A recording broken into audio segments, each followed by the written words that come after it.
It's a great story. It feels like a movie scene. The biggest star in the world, a king in exile, sits at a piano. He's a soldier now, serving his country far from home. He's lonely. His mother just died. He's not the swaggering rock and roller, he's just a young man. And across the room is a girl. She's young too. Very young. She's shy and completely out of her element. He looks at her.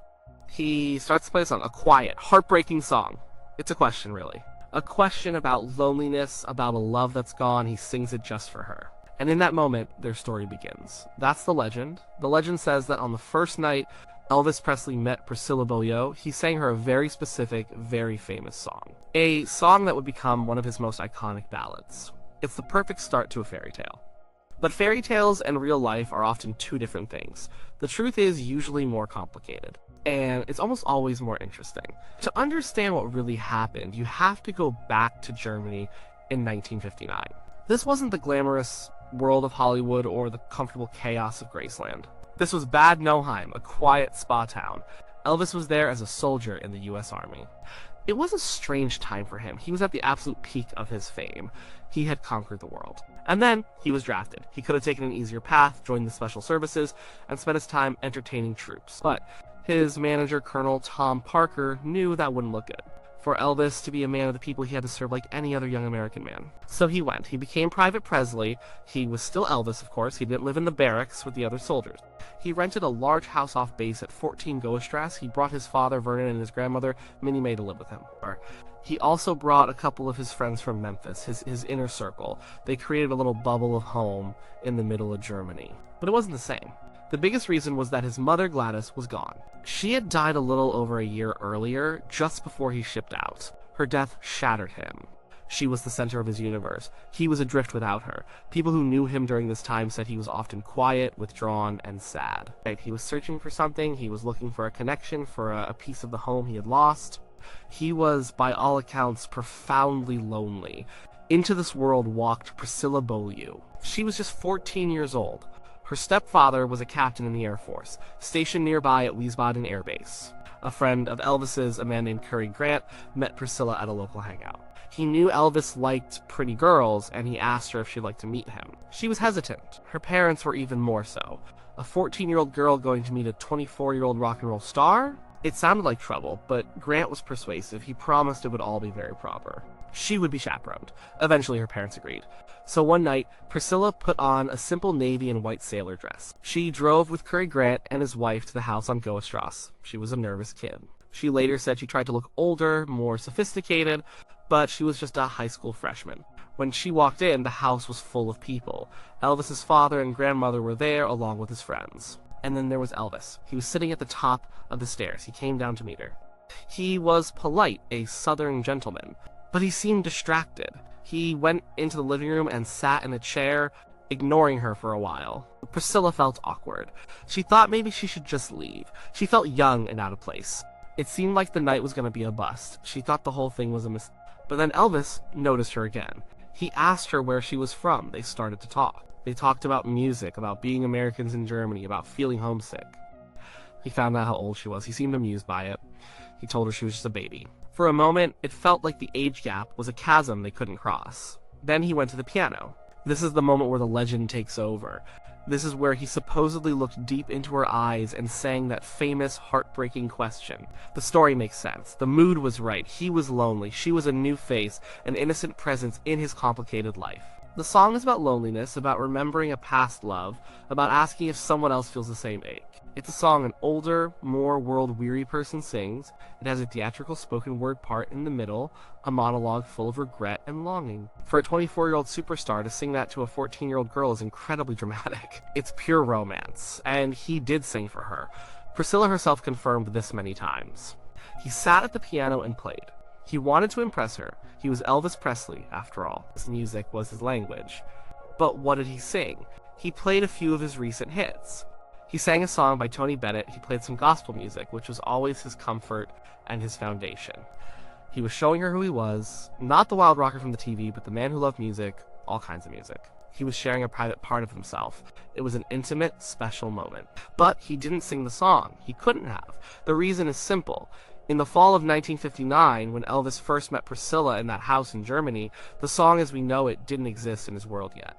He hadn't recorded it. It wasn't part of his repertoire. The idea of him singing it that night is a beautiful fiction, a memory that has been polished over time until it shines brighter than the truth. The song itself had a long history before Elvis ever touched it.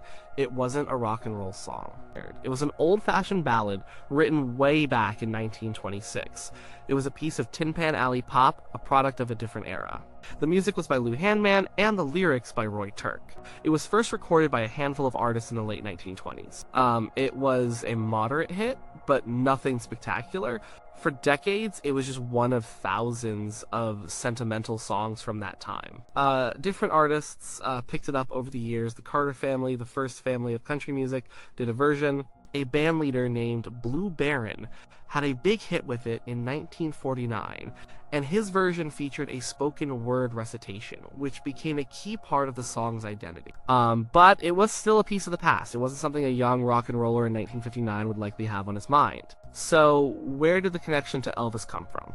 It came from his manager, Colonel Parker, or rather from his manager's wife, Marie. She apparently loved the song. The Colonel kept a list of songs he wanted Elvis to record, songs he thought would have massive commercial appeal. This old ballad was on that list. He was waiting for the right moment. That moment came after Elvis got out of the army. In March of 1960, he returned to the United States a hero. He had done his duty. Now it was time to get back to work. He went straight to Nashville, to RCA's famous Studio B.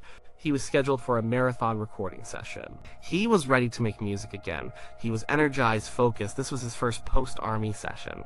The pressure was on. They recorded a lot of great material in those sessions. Their songs like Stuck on You and Fame and Fortune. But the Colonel still had that one special song on his list.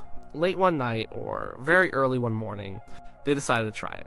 The mood in the studio was perfect. It was dark and quiet. The musicians were relaxed. The producer, Chet Atkins, one of the most legendary figures in Nashville, was at the controls. And Elvis wanted a specific feel for the song.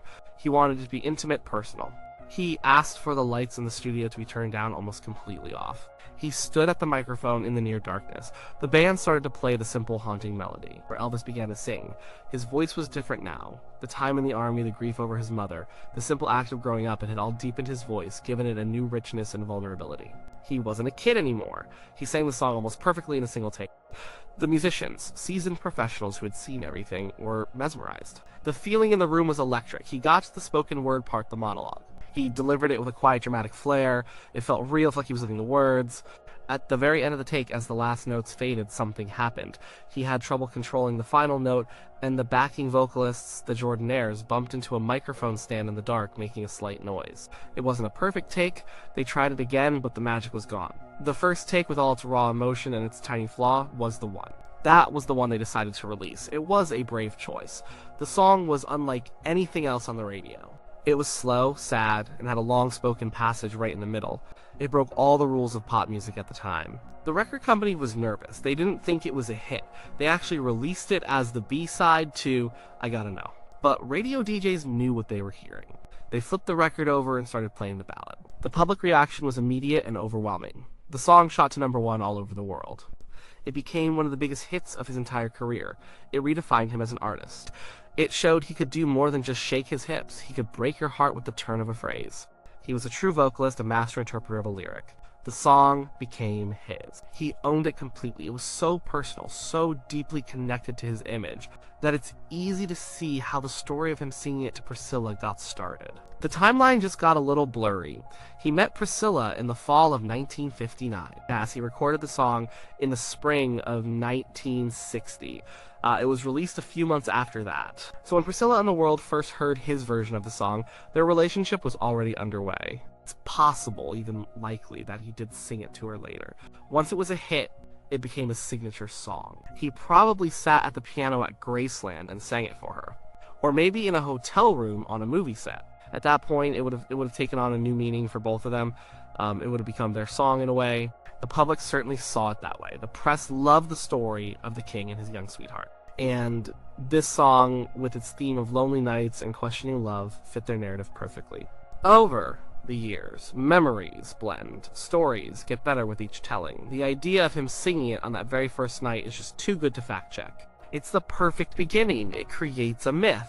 And Elvis was all about myth. His whole life was a kind of American myth. So the story stuck. It got repeated in books and magazines. People just assumed it was true because it felt true. It captured the emotion of that time in his life, even if the facts were wrong. The song itself became a living thing for him. When he returned to performing live in Las Vegas, it was a centerpiece of his show. He would often play with the lyrics, especially the spoken part. Sometimes he would deliver it with intense, serious drama.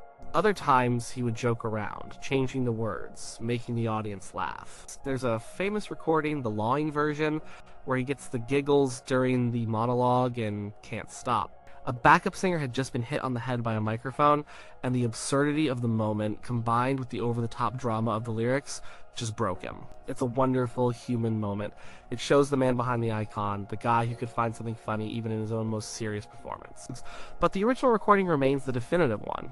It's a snapshot of a man at a crossroads. He was leaving his rebellious youth behind and becoming a different kind of superstar. He was still grieving his mother, and he had just met a young girl who would become the most important woman in his life. He was pouring all of that emotion, all of that uncertainty and loneliness into a 70-year-old song. So, was it the song he sang to Priscilla on their first date? No. The timeline makes it impossible. The real story is less of a movie scene and more of a quiet, awkward meeting between a lonely superstar and a starstruck teenager. He played other songs for her that night. He charmed her. He was intrigued by her innocence. And that night began a long, complicated, and legendary relationship. The myth persists because it says something true about Elvis. It speaks to his vulnerability, his need for connection, and the deep sadness that was always there, just beneath the surface of the charismatic king of rock and roll. The myth is a kind of emotional truth. He may not have sung those exact words to her on that specific night, but the feeling behind them, the loneliness, the longing, was absolutely real. That was the song he was living, even if he hadn't recorded it yet. The real story doesn't diminish their romance. In some ways, it makes it more real. It wasn't a fairy tale moment orchestrated with the perfect song. It was a hesitant beginning, a real connection forged in a living room in Germany, far from home. The perfect song would come later, and when it did, it captured the heart of the world, and in the process, it became forever tied to the story of Elvis and Priscilla becoming a legend all on its own. The song was, and is, Are You Lonesome Tonight?